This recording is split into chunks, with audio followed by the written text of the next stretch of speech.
Hello po mga kaibigan, mga ka-Christian, good morning po sa inyo lahat dyan. Naku, napakaganda naman at napakapupogi nyo. Anyway mga kaibigan, maraming salamat po bago pong lahat, maraming salamat po sa lahat po ng tumatangkilik ng Christian.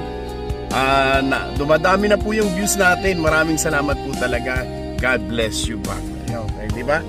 Anyway mga kaibigan, ang Christian po ay isa pong show na nagki-create po kami ng awareness, nagki-create po ako ng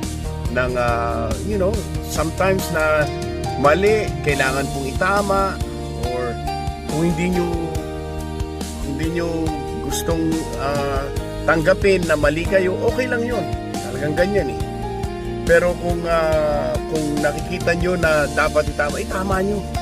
Tama nyo yan. Oo, tapos yung mga natutulog natin pananampalataya, ginigising din natin. Ayan mga kaibigan. Talking about pananampalataya. Wow. Anyway mga kaibigan, mga Christian, ang pananampalataya, napag-usapan po namin ito kagabi sa satellite meeting natin ng Limitless Faith Church. Sabi po, yung verse po para bang naitulog ko sabi, trust in the Lord with all your heart, in all His ways acknowledge Him. In all your ways acknowledge Him and He will direct your path. Ano po ba ibig sabihin to? Nandun na po yun. Sabi nga, trust in the Lord. Gaano? With all your heart. Yun po yun buong puso. Wala pa kayong istatabi, wala sinabi na konting puso lang. Wala pong sinabi na kapiranggot lang ang i-trust mo sa Panginoon. Sabi niya, ang demand dito is with all your heart, buong puso mga kaibigan. Ngayon, and in all His ways, acknowledge Him and He will direct your path. May blessings kagad and He will direct your path. Alam niyo po ba yun?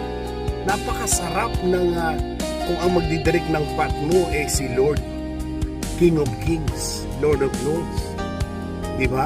Siya na, masarap naman nun. Kung yung mga taga-kanto lang ang magdidirect ng path, minsan naliligaw kayo. Diba? Pero ano po ba at talagang ibig sabihin ng trust in the Lord? Itong verse na to, mga kaibigan, mga Christian, pakinggan nyo to. Ang ibig sabihin po nito is, when you say trust in the Lord, si Lord hindi mo nakikita. Hindi mo nakikita to. Ibig sabihin, i-activate mo yung faith na nasa iyo.